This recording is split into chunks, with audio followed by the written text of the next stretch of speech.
I'm on your Perfect. All right. Thank you, everyone, again for joining us for Fridays or for Closers. This is the fifth and last session, I'm sorry to say, in our second season with Andrew Sykes and the Habits at Work team. Really quickly, before we kick off, we do want to dive right into it. I just want to thank our partners at Showpad, Vidyard, and Lessonly for making today possible. What we're going to hear today is really the culmination of everything that we've learned through Andrew and Tia over the past 2 months. We're going to be focusing on two really big things today, taking all the learnings that we've collected over the past couple months to craft our own origin story, but just as importantly, making sure that we know how to craft and adjust that origin story depending on the audience that we're sitting in front of. We have a lot to cover today, so I'm not going to waste any more time talking. I just want to thank everyone again for joining us for our last session. I will turn it over to Andrew and Tia and our special guest, Mickey, today. So Andrew, feel free to take it away. Welcome to episode 5, season 2.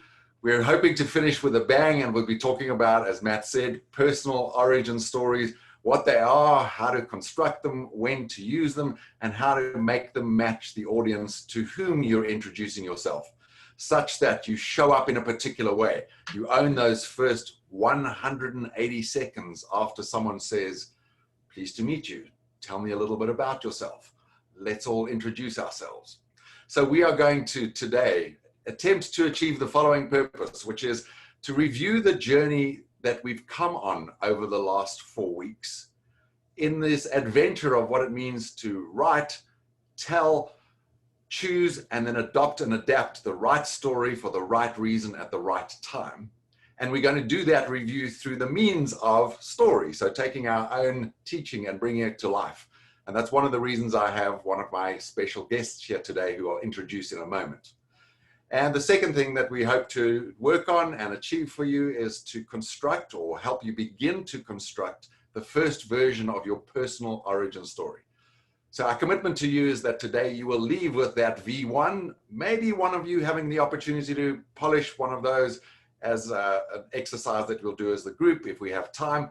But certainly you will know the art of introducing yourself such that when someone puts you into a box, as they're certain to do, because as humans, we are prone to judge each other, that you get to choose the wrapping for that box, so that when they undo that and they get to know you, your first impression is not only a wonderful impression, but it lasts through time. And they consider it to be a gift to know you and have you in their life. It's the price we pay to earn the right to be fantastic and effective sellers over time. And I also hope that we will leave you today on a high note. I'm confident, given who I have joining us today, that we'll do exactly that, and we'll have a lot of fun while we're doing so. So, to some introductions. I would like you to meet two people who will be helping me today. The first of which is my friend, colleague, and co-founder at Habits at Work, Tia Papas, who many of you have met on our previous sessions. I know you know her, and so I'll keep, Tia, your introduction very short for today. And then the second person is Mickey Williams, who is a Hall of Fame speaker as well as a TEDx speaker. And she was chosen as one of the best speakers in the country by Meeting and Convention magazine, along with some people whose names you might have heard of, people like Tony Robbins, Bill Gates, Jay Leno. She's based in Naples as well as has a home in Chicago, and she is an award-winning speaker for Vistage International. If you're not aware of what Vistage is, it's one of the world's leading executive organizations, and she's a master chair for 2 of their peer advisory groups here in Chicago. I was a member of one of those. She is, in addition, a global celebrity speaker, a transformational storyteller, and she's been noted in Forbes as one of the most sought after executive speaking coaches. And I'm happy to say she is my own speaking coach. So she is either the credit for or the blame for how I show up. She's also the creator of Speakers School, Keynote Camp, the Mickey Mouse Club, and her one-woman show, She Came, She Wore, She Conquered. That's been performed at the Second City here in Chicago. She has spoken in every state in the US, in every province in Canada, and on almost every continent except Antarctica. Why? because she can't there wear her stilettos. Please welcome Mickey Williams. Thank you for being with us, Mickey. So we are now getting into team season 2. It's ending, and we will be doing work here in our personal origin stories. But I want to very quickly retrace our steps and what we've covered over our last 4 weeks. We began this series looking at this idea of how to craft or create a moving story. What are the elements that get people right into the story by setting context? How do we create conflicts, build it to a climax, and then bring it to closure and resolution, perhaps bringing people to a call to action? Then we explored the craft of telling a wonderful story, how to be a good storyteller, the use of our voice, devices, and techniques for bringing emotion into the story to move people into action.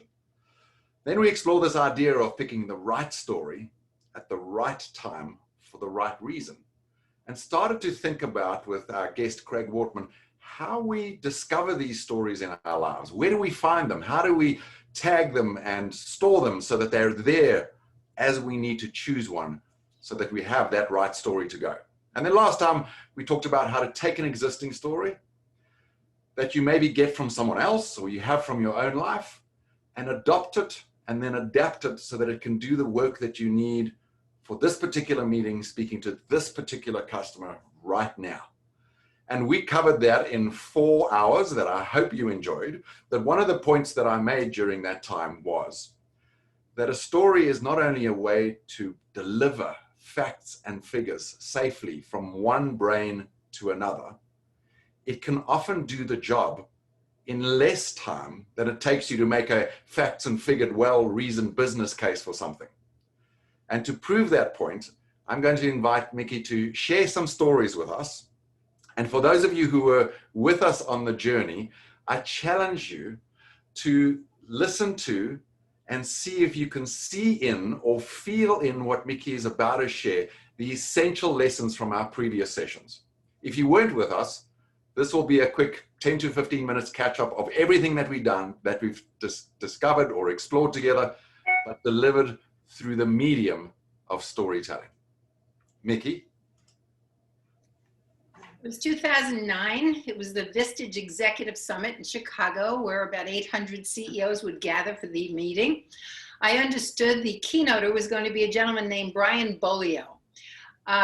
Brian eventually became my member, as Andrew was my member, but he was also a good friend. But at that point, I didn't know him. I didn't know of him. I just heard the keynote speaker was going to be an economist. In the spirit of transparency, I was not excited to hear an economist. My judge immediately thought, oh, this is going to be boring and old data. And so I kind of entered with that feeling. I sat down in the audience, not being overexcited to hear the keynote, when Brian opened his keynote this way. My daughter just bought her first home. Now, when he uttered that line, I didn't immediately think, why did this economist say that? I'm sure no one thought that, because I probably knowingly went to, well, yeah, I remember buying my first home. And the person to my right probably went, oh, I hated my first home. And the person to my left is thinking, you know, I'm building a home. And the person in the front of me is thinking, oh, my kid's building a home. Because we all got invested in that one line, which that line itself was a story. So now I'm intently listening to this, not knowing why. I'm just engaged in the story, because stories do engage us. And when Brian finished, he seamlessly segued into all the data surrounding the housing industry, which was hardest hit during the 2009 recession. The point was really clear. Invest me through story to care about your data. Stories sell, facts just tell. Invest me through story to care about your data. You know, I work with a lot of people who are accountants and actuaries, as Andrew was, and engineers and people who deal in data all the time. And the immediate pushback is, no, you don't understand. I have to present data. I do understand. I understand that the data by itself is not relevant to me in any way, because every one of you is not in the business you have under your title on your business card. Every one of you is what I've coined the emotional transportation business. That's what you're in. That's when you're in selling. That's what you're in every time you are meeting someone that you want them to buy into your idea, your product, your service, your initiative. You're all in sales of some kind. You're selling yourself.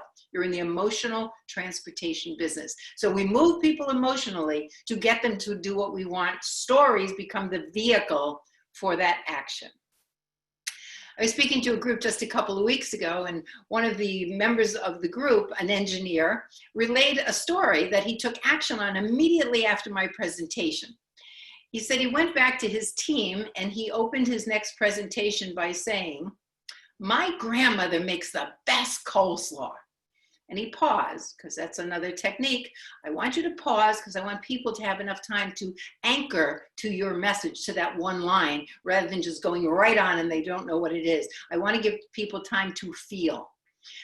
Everybody in the audience, again, had a grandmother, thinking about their grandmother, good, bad, or ugly, thinking about coleslaw, thinking about food, because we listen to stories through the lens of our own experience. We listen to stories through the lens of our own experience. So now again, we're completely engaged. He's engaged, he's telling his team of engineers, and they're listening intently. And again, brain science, neuroscientists, cultural anthropologists tell us the brain lights up when we tell a story.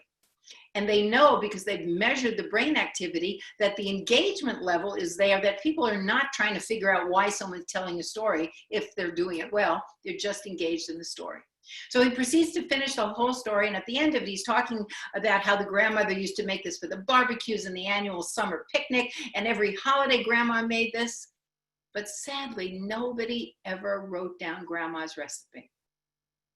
And grandma just passed away. He then said to his engineering team, "This is why it's so important for you to document your processes, for the people who follow you, for the generations to come, for the other people who need to use them at some point." So he didn't start with a bulleted list. There's 3 reasons I want you all to use your documented processes. Number 1, you should use, who cares? Bullets don't work, folks. Let go of those. Stories sell, facts tell. He moved them emotionally. You're in the emotional transportation business. And because he did, he was invested in the story, he then cared about the situation, the data, the environment that he was now wanting them to do. It's that simple. And we all have these stories that move people to action. I would offer you or invite you to watch a video, a YouTube video. It's called The Power of Words. And it's a video of a blind man sitting on a blanket holding a tin cup with a sign on his chest, a cardboard sign that says, "Please help me, I'm blind." You see the passerbys, mostly the legs of the passerbys, and occasionally someone drops a coin in the cup. Not very often. Until a woman comes by, she stops, she reads his sign, she takes it from him, she scratches out, "Please help me, I'm blind." She writes something else. She hands it back to him and she walks away. Now, every single person who walks by drops a coin in the cup. She changed his sign from "Please help me, I'm blind" to "It's a beautiful day and I can't see it." Come on, folks. What's going to move you to action? "Please help me, I'm blind" is a fact. You're not, maybe you feel moved enough, and that's the occasional coin that dropped in the cup, but "It's a beautiful day and I can't see it." Every single one of you listening and watching right now can put yourself in that story. What if I couldn't see today? And just that subliminal message that we all store from all our messages, all our stories, all our lives, all our lenses from our own experience activate in that moment, and that's what caused the action. I was checking into my National Speakers Association, Washington, D.C., to the Marriott Hotel. I was going to be first up delivering my program on the art and heart of storytelling, so I was kind of in a rush. There were about 3,000 speakers milling about the lobby. I walk up to the front desk and I see a gentleman wearing a name tag. It says Bashir. "Bashir, I need to get a room very quickly because I'm the first speaker and I've got to drop off my luggage before I do that, and I'm very hurried," as I'm talking to him. And Bashir goes, "Oh, yes, ma'am, I'm happy to help you." He hands me a room key. I run down to my room with my luggage, and all of a sudden I see my room. It's in the bowels of the hotel. It has no windows. I quickly run back to the front desk. I find my Bashir. I said, Bashir, you gave me a room. I'm very thankful, but I cannot stay in that room. I'm going to be here for an entire week and there's no window. Oh, I'm sorry, ma'am. We are very, very full. No, Bashir, you don't understand. And I'm in quite a hurry. I got to go give a speech and I need a new room before I do. I'm sorry, ma'am. We are very, very full. Well, then my New York came out. Just look. I must have scared the poor guy. He looks down, he's not looking at me, and he's typing away as he's looking down. He's not looking at me anymore, but I am continuing to make eye contact, or try to, or at least be able to say to him, or have a conversation. Bashir, have you worked here for a long time? Oh, yes, ma'am, very long. I've been here 20 years. Oh, Bashir, that's so lovely. And I hear an accent, Bashir. Are you from another country? Yes, ma'am, I am from Pakistan. Well, Bashir, that's lovely too. And your name is quite interesting. Does it mean something in your native language? Oh, yes, ma'am. It means bearer of good news. He stopped. I stopped. We locked eyes. We laughed. I got a new room key and I went to deliver my speech and I opened with that story. I opened with the story that happened 5 minutes before the speech. Why? Because stories happen in the moment. That's what they do. They happen to you all the time. Start paying attention to them. I love when people come to my speaker school and they say, I came to speaker school because I have no stories. Really? The day you were born was a story, and every day after that. And shame on you if everybody in your company doesn't know your company story. Talk about Andrew's point about an origin story. How about the company's origin? How about your origin story to what your title is in your company? How about your personal origin story? These are all stories that we all have stored up, and we continue to get them on a daily basis.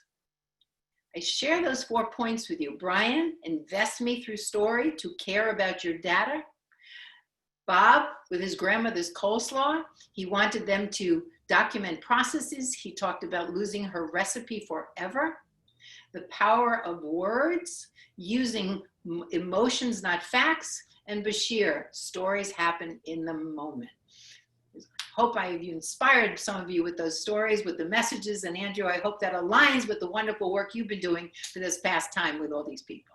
It certainly does. And I hope for those who have joined us for the last 4 episodes or sessions, you were able to see those lessons that we took an hour to talk about come to life through the medium of a story, transporting us emotionally from point A to point B. And we're now at the end of this season going into point C. And as Mickey said, our origins are in and of themselves a story. Perhaps the most important story we have to share with somebody. Here's why. Although stories can do wonderful work for us in the sales process to change someone's mind. If they were thinking about working with company X, we need to change their mind to work with us. If they were planning to implement in a certain way, we need to change their mind in a way that will serve them. If we see them going down the wrong path, a failure story might move them to avoid that action. When we are presented with a negotiation challenge, stories help us enhance the value of what we have to offer. When objections pop up, stories are often the vehicle that allow us and our customers to safely go around those objections. So they do wonderful work for us in the sales process. But before we even get to do that, it's my view that we have to earn the right to be the trusted advisors to our customers, to be people that they like to work with and want to work with, that they view as credible, coachable, and humble. And I said earlier that when we meet someone, the research suggests that it takes around about 180 seconds, if we're lucky, just 3 minutes, for someone to judge us as being a certain way, and whether that's fair or not, whether that's biased or not, whether it's based on racial or gender or other prejudices. And we can rail against that, and we should. The reality is that all humans do that, and they do that at the level of the subconscious. So that provides us with a choice, and that choice is, how do we respond in that moment when Matt says, why don't we go around and all introduce ourselves?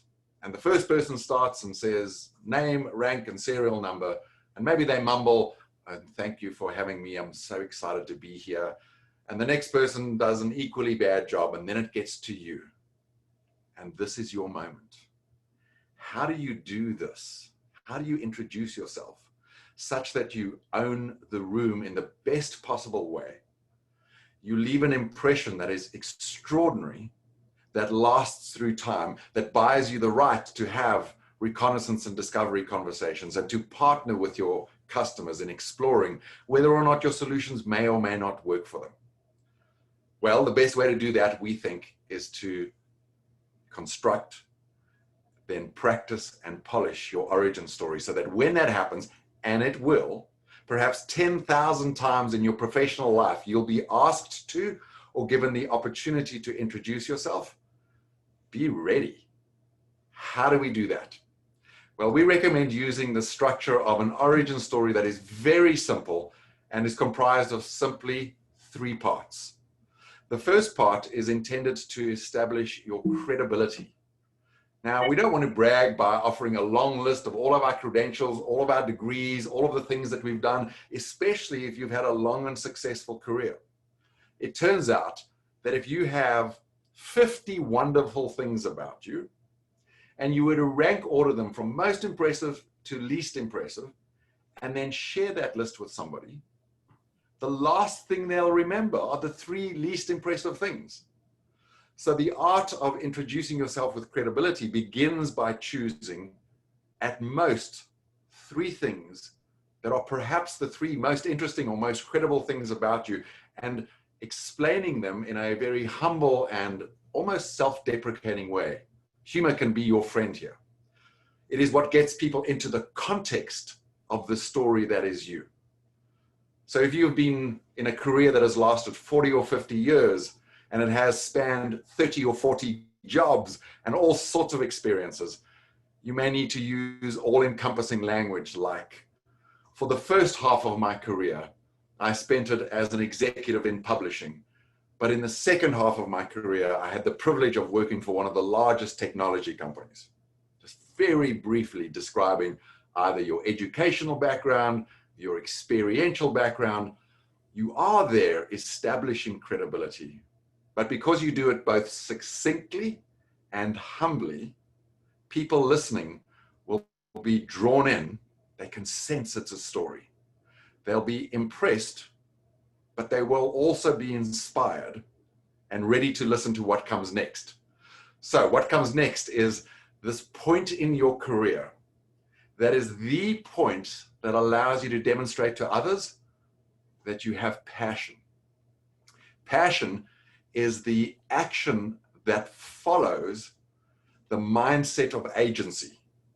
Said differently, if I said to you, well, I do what I do at Habits at Work today because, about 5 or 10 years ago, I was very happy in the job that I had. And then along came Tia and Bree and my other co-founders, and they said, hey, Andrew, you want a job here? And I guess I had nothing better to do, so I took it, and here I am today. Or if you were about to undergo a surgical procedure, and there were 2 surgeons vying for the opportunity to do this procedure, and the first said, I became a surgeon because I was studying biology. I found that a little boring, and so I changed track to pre-med, and then that was kind of interesting, and so today I'm a surgeon, and I'm looking forward to doing your procedure. The second surgeon comes in and says, when I was 9 years old, I lost my father to what I now know to have been a preventable disease that surgery may have cured. And in that moment, I promised myself I would dedicate my life to making sure that no other 9-year-old ever had to suffer that kind of tragedy. And I'm looking forward to doing your procedure today. Who would you rather have operate on you? Now, you may say, well, I can't judge their skill by that, but we conflate passion with perfection, confidence with competence. And this is the part of the story where you bring all of that to life. How do you do that? You search inside yourself for that moment, and it may have been 2 years that it took you to come to a conclusion. But that point where you decided to change jobs, change careers, or pursue what it is you do today. And you'll find it often living in that part of your history in the month to year before you changed jobs or roles. It often sounds like I was doing X. And what I realized was what I'm really passionate about is Y. Or I had this amazing career where I was making a lot of money selling all sorts of products. But what was missing in my life was this ability to spend time with people on a one-on-one basis every single day. And so I chose to pursue a career in coaching. And this is the connective tissue, this middle piece where something extraordinary happened that allows you to bring your passion to the fore.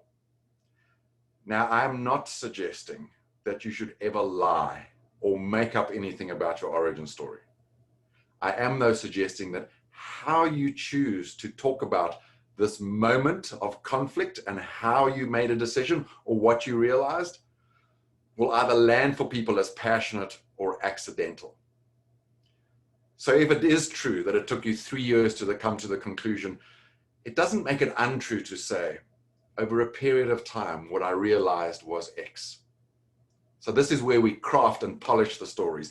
And so now we have hopefully established both credibility and passion. What's next is to bring home for people what it is that you do, but not in a way that explains, again, your title, your rank, and perhaps how you came to have your job, but that shows that you are someone who really deeply appreciates and is honored by and is present to the privilege of how you get to serve others in life. That's part 3 of your story. You talk about this new world that emerged after you had this realization, pursued this new job, won this new opportunity. And this is a time where you should be excited and exuberant, but humble. So you may say, what I now get to do is the job I can't believe I'm paid for, spending time with amazing sellers in a Friday Hour for Closers series. Who could have a better job? Or the privilege I have today is to serve patients in hospice, giving them and their family comfort in those last weeks of life. Remember, in this part, we're talking about what I get to do for the world and why that's a privilege and an honor. Now, this sounds like a lot. When well constructed, it's something that you can do in as little as 3 sentences. In a moment, I'm going to give you an opportunity to do exactly that and take some time. But before I do that, I would love, Tia, for you to share your own origin story. And while Tia's doing that, see if you can see the pieces of this and how it's constructed. When done well, the mechanics fall into the background, and what you're left with is just a great origin story. Tia? My educational background is in biology and genetics, and my first job was in a hospital serving patients. But what I quickly realized is that while my life purpose is to serve people, I'm naturally a happy, bubbly, high energy person, and that state was really hard to maintain in a hospital environment. What I realized is that I wanted to focus on people's performance improvement rather than their healing. So in a triumph of courage over wisdom, I quit my job and booked a one-way ticket to Chicago, where today I have the privilege of helping leaders, sales, and customer success teams master conversation skills and the 12 high-impact habits that create magnetic and highly effective human beings. Wonderful. Thank you, Tia. I was giving people there a short moment to reflect on what you said, maybe map it back to that structure. And now what I'd like you to do is take a couple of moments to build your own origin story. And I think we have time, Tia, for one of our volunteers, John Mullins. I see that you have your hand up, but everyone else, I would love you to do the exercise so that you're ready to practice it with a friend, a colleague, a family member later today. So if you have pen and paper handy, or if you're in front of a computer, do the following. Prepare your 2-minute or less origin story. How do you do that? Well, write down, if you can, just a single sentence that summarizes what I know is a wonderful and long and rich career that you've had to the point where this inflection happened, where this crisis or this realization happened. So what were you doing? What is your educational background? What is your career history?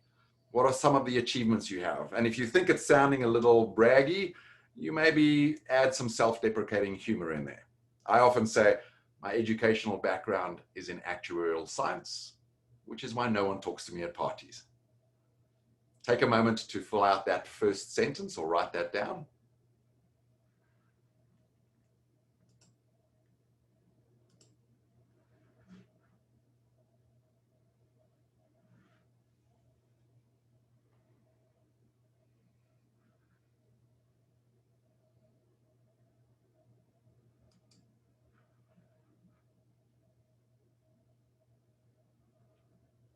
For those of you who are a little ahead the game and you feel like you've got your first sentence, and remember, we're just working for a V1 today. Tia has gone through 10 or 20 versions of this. I perhaps have constructed 100 versions of my origin story, and you'll do the same as you think about who's the audience I'm talking to and how might I change it slightly for them. So here's the hardest part often, which is, what's that point that made me realize that what I was doing wasn't fulfilling me, or the role I had wasn't in alignment with my hopes and dreams for my career, or it didn't match my skills in that particular way? What did you decide? What did you realize? What happened to you?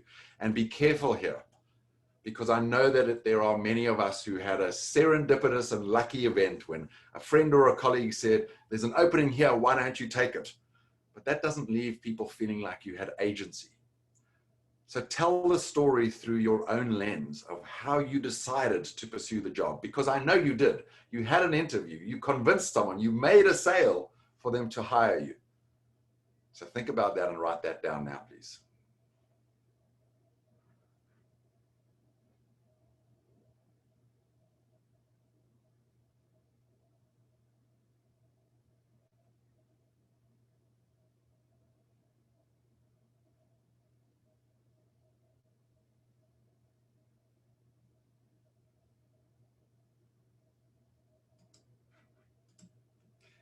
And last but not least, a new world, your new world in your story emerges. What was different as a result of taking this new job, changing your career, taking some bold move, or acting on this realization? And really, this is an opportunity to explain what you do now. But the feel of it is not, my name is Andrew Sykes, and I am the head of sales for Habits at Work. And so I'm really happy to be here to sell you something today. Again, think about what it is that you get to do for people. Link it back to your company's origin story. What difference do you make in the world? Why should anyone care that you're in the room? It's a time to be humble, to be present to the privilege that you have in the job that is yours today. Take a moment to write that down, please.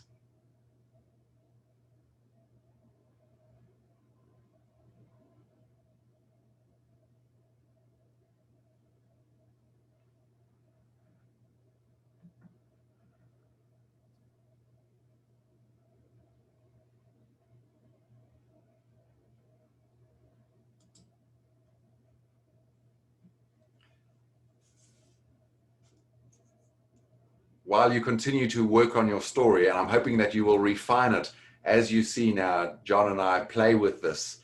So John, I'm hoping you have a V1 ready to go. Emily, if you can take John off mute and allow him to play with me. John, are you able to put your video on?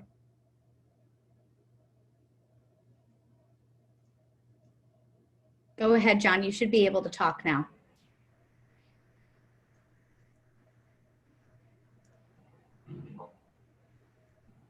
John, we have you off mute, but we're not hearing you at all.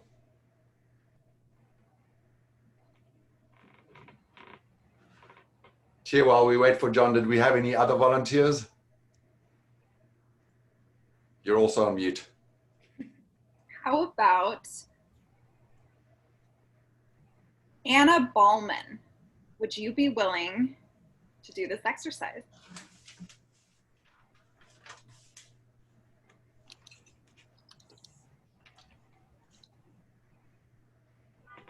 Anna, if you're able to take yourself off video, that would be wonderful. Emily's going to take you off mute in a moment, if that's possible. Yep, Anna, you should be able to unmute yourself now and talk. There we go. Hello, can you guys hear me? can. I love your photo. Anna, you can stay off video or put it on, whatever is your preference. You know, it's not my best looking day today, so I think I'm just going to keep the photo if that's okay. It's totally okay. Anna, while you're speaking, with your permission, may I take some notes and may I ask you a couple of follow-up questions? Sure. I mean, feel free, I guess. Okay, go ahead. So my origin story is I actually ended up changing jobs at the beginning of this year. So I started off in a position where I wasn't feeling very inspired, and being new to the corporate world, I decided that I needed to find a change in something that inspired me and something that I could help people. And so in my current position now, I'm able to do that by providing market research to companies to help them with their strategies. So coming from a place where I was scared, I didn't know what to do, I looked to a lot of people around me for that type of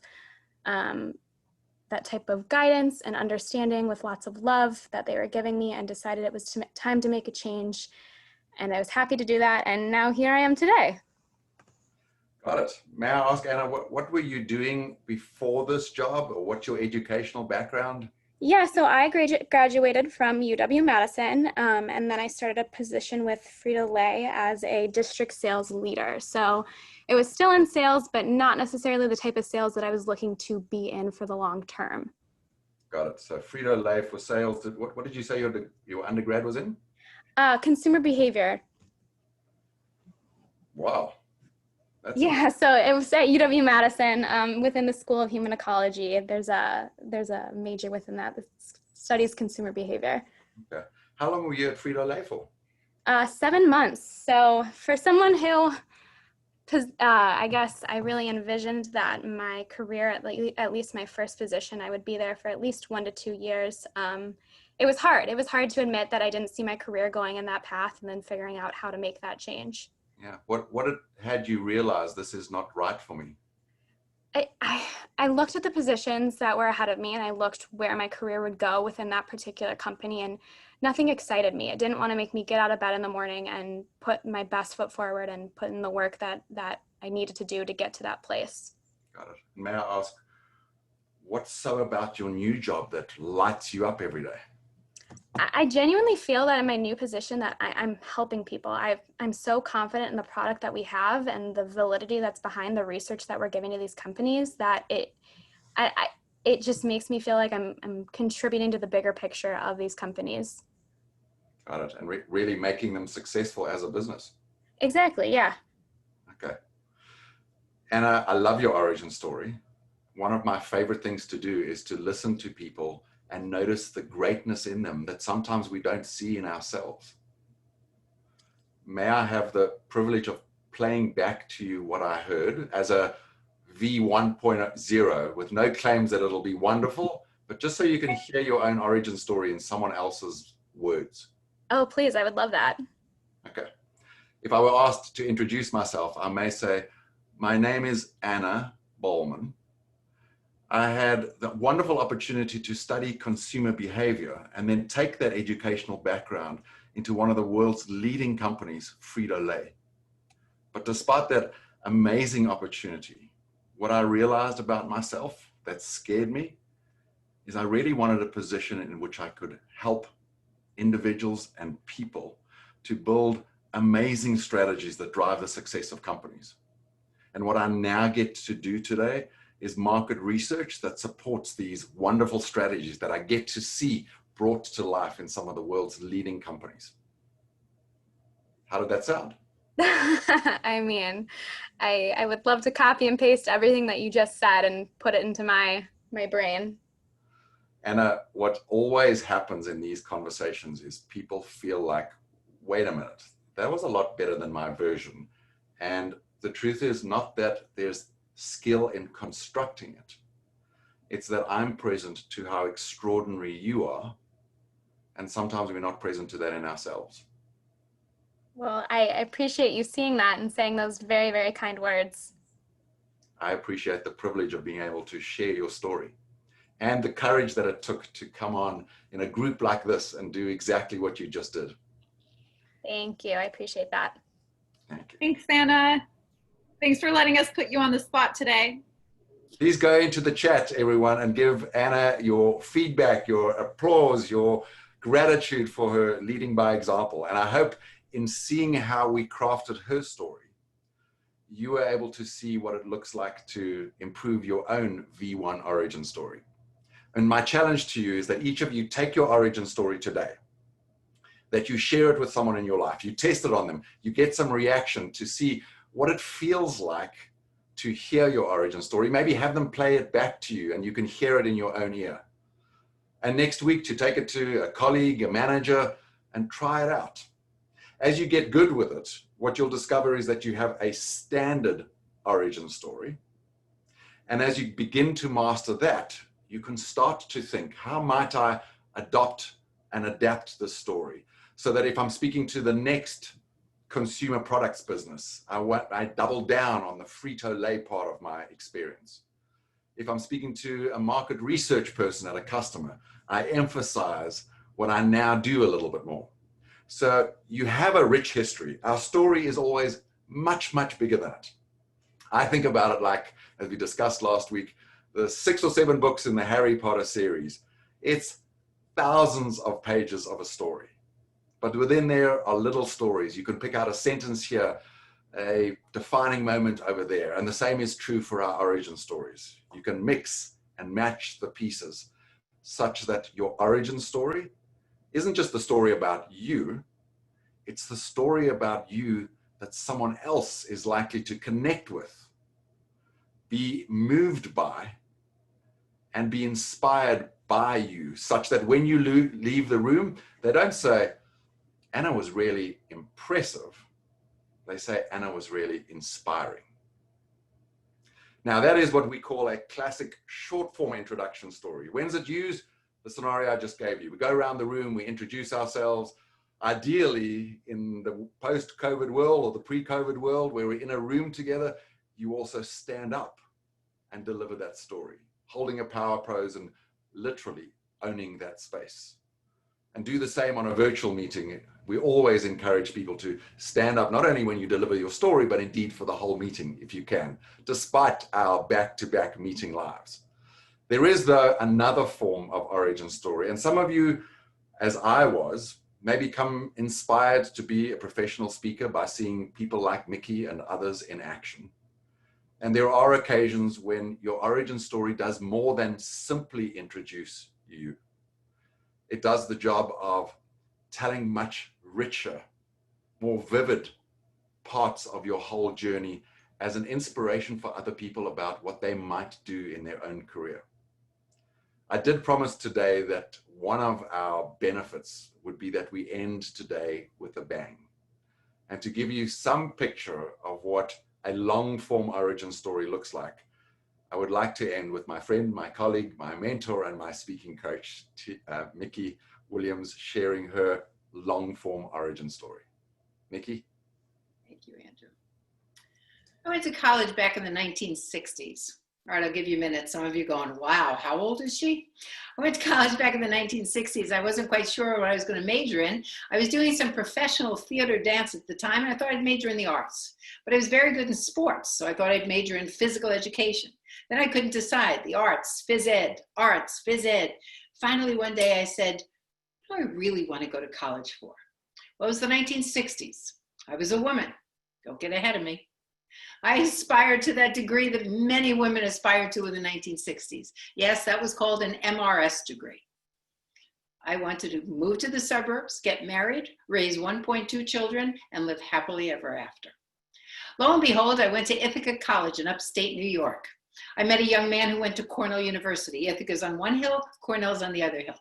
He came from a tiny, tiny little village in Pennsylvania called Tresckow, outside of Hazleton in the Allentown area. And I came from New York City. You couldn't tell that though, could you? As Tevye said in Fiddler on the Roof, a bird may love a fish, but where will they build a home together? I knew if I was too far from Bloomingdale's in New York, I'd have withdrawal symptoms. So we settled in Fairfield County, Connecticut, and life was blissful. Gabe was recruited out of Cornell by every major name brand corporation you could possibly think of. Why? Well, he majored in metallurgical engineering. There weren't that many of them at the time. He was captain of the football team, homecoming king, president of his class. He had offers from General Electric, Alcoa, DuPont, major companies all over the country. But he knew I didn't want to live too far from my native New York City. So he accepted a job with Sikorsky Aircraft in Stratford, Connecticut. And we moved into our very first home in Fairfield County. And life was blissful. Gabe had the job that he'd worked all his college years to get, and I was on my way to achieve my life goal, to become a wife and mother. Truly my only goal. Here's why. At the age of 4, my dad left. I was an only child. Don't get me wrong, I had a wonderful childhood. I look back on a childhood filled with ice skating at Rockefeller Center, dance classes at the New York City Ballet, trips to the Broadway Theater. I mean, Mom made sure my life was full. Yet I do remember thinking, someday when I grow up, I'm going to have that family unit that I never had as a young child. So my goal truly was to become a wife and mother. Well, I was well on my way to this goal because Gabe had a great job. I was able to give up mine as a professional dancer, physical education instructor, to become the homemaker that I always aspired to be. I was enjoying that role tremendously when one day Gabe came home from work looking very depressed. I said, "What's the matter?" He says, "I think I'm in the wrong career." I said, "Why would you say that?" He says, "Well, I'm an engineer. I sit at a desk all day long. I'm a people person. I'm thinking I should be in sales." I said, "Well, that's a great idea. Go for it." He said, "Well, I have been watching this company. It's growing exponentially. They keep asking for salespeople to apply." I said, "And?" He says, "Well, you know, I got job security at Sikorsky. We're going to start a family someday." I said, "Please, follow your heart, follow your dream. I support you." So he left the security of Sikorsky to work for this new fledgling company called IBM. He's now in sales at IBM. He's doing quite well. And we decided it's time to start a family. And sure enough, I get pregnant. I give birth to our son, Jason, and life is perfect. Gabe has the job that he loves. I have achieved my goal of being a wife and mother. Life is perfect. One day, Gabe comes home from work and he looks at me and he says, "Now you look depressed. What is it?" I said, "I don't know. Maybe it's postpartum blues, 2 years delayed." He said, "Well, you used to be into active and you were into dance and you're into the community and you're into volunteers, and maybe staying home and being this wife and mother, maybe it's just not enough for you for now." He says, "Why don't you go out and take a dance class? You love to dance." Oh, that little voice, you know that voice, we all have it. That little chatter saying, "A dance class, you're too old. You're out of shape. You're a mother. You have no time." Isn't that great? That stuff we store up there and just kind of pops out when we need an excuse. Well, he encouraged me so, and being the type A personality that I am, I didn't go out the next day and take one dance class. I took 5. Come on, if 1 is good, 5 is better. Look at me, I love excess. I danced all day. Oh, I had a wonderful time.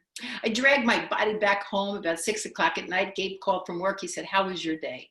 I said, "My day was absolutely wonderful, and I can't wait to tell you about it." He said, "Oh, I can't wait to hear about it, but they just promoted my boss, and it's kind of company protocol. We all have to go out to celebrate. Wait up for me." I said, "Fine."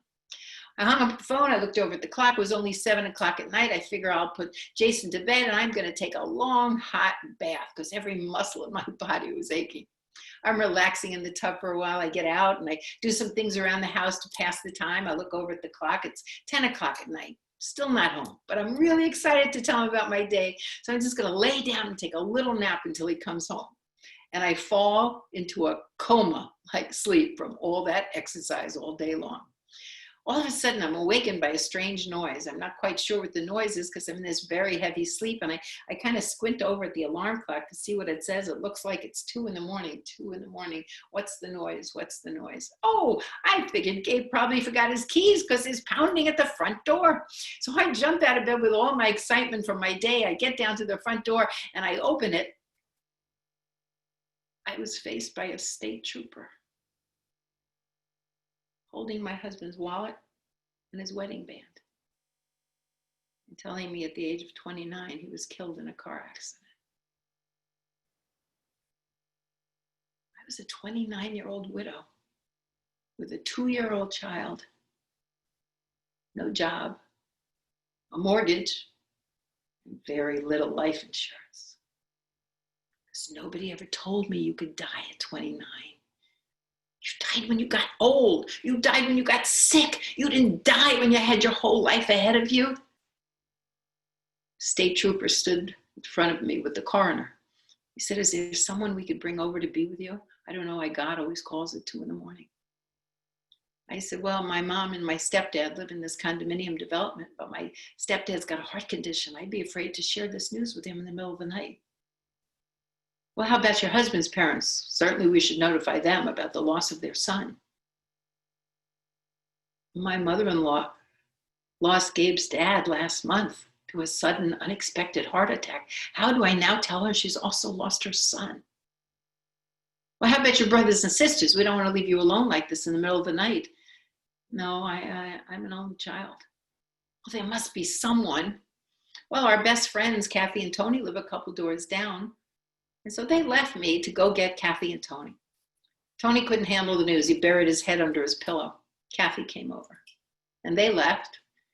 And Kathy and I stood there in the middle of my living room at 2 a.m. with this horrific news, not knowing who to call, what to do. I mean, we were so young. And for whatever reason, to this day, I still don't know why, but Kathy and I sat down in my living room and we started reminiscing. Reminiscing about the fact that we were all having our firstborns at the same time. We're all saving our money for our first homes. Kathy and I reminisced through the night. And I only remember one particular thing about that night. And that was actually contemplating suicide. Because I was always brought up to believe that I was going to be a wife and mother. And for the second time in my life, that dream was stolen from me. Suicide. I guess God had other plans for me. At 6 a.m., a little miracle happened.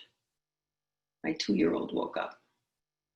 It was my reality staring me in my face. I really didn't have any more time for self-pity. The news broke. It was big news in Connecticut. It happened on a major parkway. He was an executive with IBM at this point, and it hit newspaper, radio, television, headlines. People started streaming in my house one after another, and everyone coming would ask the same question.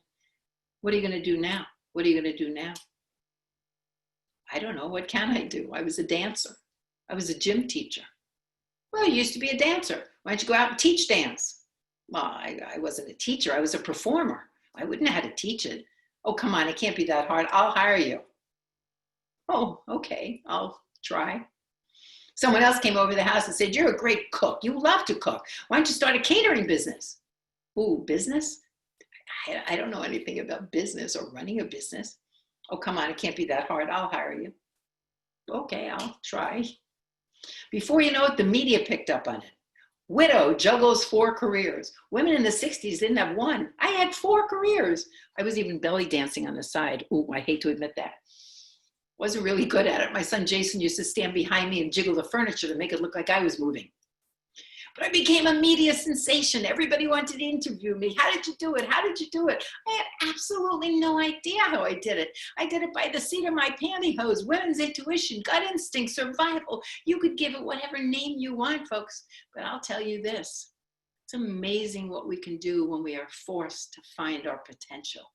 When we are forced to dig so deep within ourselves to find every natural talent, hobby, interest, skill, just to survive.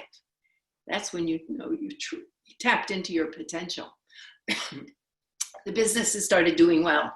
The catering business was doing well. The dance business became a national sensation because it was a very unique model. At the same time, my company opened, a chorus line opened on Broadway. And one of the dancers I trained, Wayne Salento, who you would know, he's also the choreographer of Wicked. Well, he opened on Broadway. It was one of the originals in a chorus line. So I named my studio a dance class. And because I wanted to be happy, it wasn't about money, it was about happiness.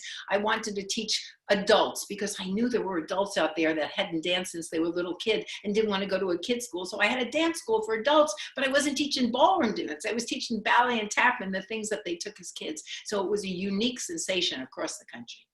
And then the catering business had a unique name, The Happy Cooker. All right, I'll give you a minute. Martha Stewart was one of my dance students. We started our catering businesses together back in 1978. She's just went a little further than I did. So as the businesses thrived, people kept interviewing me like I had the answer for business success. Folks, I had no clue. I had no MBA in my briefcase. There were no KPIs in the boardroom. I had no clue. I did not have their answer until one day I heard a message in a very unlikely place. Now, I'm sure all of you hear quotes from lots of famous people in the course of your business life. But let me quote to you now from one of the greatest philosophers who ever lived, Whitney Houston, who said in a very poignant song, "I decided long ago never to walk in anyone's shadow." See, if I fail or if I succeed, at least I've lived as I believe. Because no matter what they take from me, they can't take away my dignity. I found the greatest love of all happening to me. And I found the greatest love of all inside of me. And that's where your answers are, folks. All your untapped potential, all the success you have, we look outside of ourselves when the answers are totally in here. Thank you. It reminds me always when I listen to Mickey of my favorite quote from Maya Angelou. If you remember what she said, "I have learned that people will forget what you say and they'll forget what you did, but they will never forget how they make you feel or how you made them feel." Mickey, I'm always inspired, touched, and moved by your stories. I've heard this story, I don't know, countless times, and I never go on video when I do because I'm picking up a tissue as I do. Thank you for allowing us to end on a bang. For those of you who have been with us today and indeed through the whole of season 2, thank you for putting up with us, for playing with us, for being courageous and exploring what it means to create a moving story, what it means to pick the right story at the right time, and what it looks like in action to be in the emotional transportation business. Vidyard, Lessonly, Showpad, thank you so much for sponsoring our 5-session season. And Matt and team at Sales Assembly, as always, we couldn't ask for better partners. Matt. There's not much more I could say.